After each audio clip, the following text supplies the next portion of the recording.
সময় দুর্বাসা মুনি, কোন মুনি গো মা?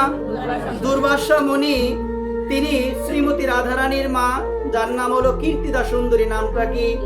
কীর্তিদা সুন্দরীর শ্রী আঙ্গিনায় উপস্থিত হয়ে দুর্বাসা মুনি কীর্তিদা সুন্দরীকে বলল যে তুমি একটু কৃপা করে আমাকে একটু পায়েস রন্ধন করে দাও। কি রন্ধন করে দাও? পায়েস। এই কথাটা বলার পরে তিনি বলল আমার তো অনেক কাজ, এখন আমার সময় হবে না, আপনাকে আমি পায়েসটা রন্ধন করে দিতে পারবো না। এই কথা বলার পরে আমার করুণাময়ী প্রাণেশ্বরী শ্রীমতী রাধারানী চিন্তা করলো আজকে আমাদের শ্রী আঙ্গিনার মধ্যে একজন সাধু এসেছে, যার নাম হলো দুর্বাসা মুনি।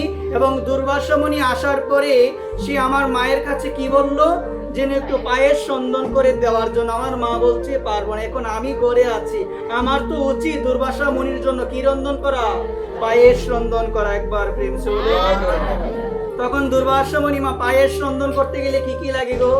আমার মায়েরা তো ভালো জানে, যাকে এদিকে আমরা যাই না। এখন পায়েস রন্ধন এখন শ্রীমতী করুণাময়ী রাধারানী রন্ধন করবে কার জন্য?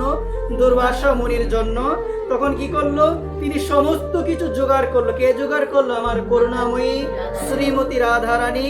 তিনি সমস্ত কিছু যা যা লাগে পায়েস রন্ধন করতে সমস্ত কিছু তিনি জোগাড় করে তিনি পায়েসটা বসিয়েছে। পায়েসটা খুব সুন্দর করে রন্ধন করেছেন। এই পায়েসের গন্ধটা, সুগন্ধ চারদিকে ছড়িয়ে দিয়েছে। একবার দুর্বাসা মুনি তো গন্ধটা শোনার পরে সে ভাবলো আমাকে তো বলেছিল সে রন্ধন করবে না, তাহলে এত সুন্দর গন্ধ কোথা থেকে আসে? সে স্নান করার পরে এসে দেখলো তার জন্য পায়েস প্রস্তুত হয়ে গিয়েছে। কার জন্য? দুর্বাসা মুনির জন্য। দুর্বাসা মুনির নিকটে পায়েসটা আনা হয়েছে। দুর্বাসা মুনি কীর্তিদা সুন্দরীকে ডাক দিয়ে বলছে কি গো কীর্তিদা, তুমি না বলেছো পায়েস রন্ধন করবে না? তখন এই ডাকটা শুনে কীর্তিদা সুন্দরী আসতে এসে বলছে আমি তো রন্ধন করি নাই। বলছে তাহলে কে রন্ধন করছে? এত সুন্দর সুগন্ধ, আমি তো জীবনও ওই রকম পায়েস আস্বাদন করি না। একবার প্রেম হলো। বলছেন আমার ঘরের মধ্যে আমার একটা মেয়ে আছে, বলছে ডাক দাও তোমার মেয়েকে। ডাক দিয়েছেন রাধে রাধে বলে ডাক দিয়েছেন। রাধারানী এসেছে। রাধারানী এত সুন্দর রূপ দেখে অবাক হয়ে গিয়েছেন দুর্বাসা মুনি।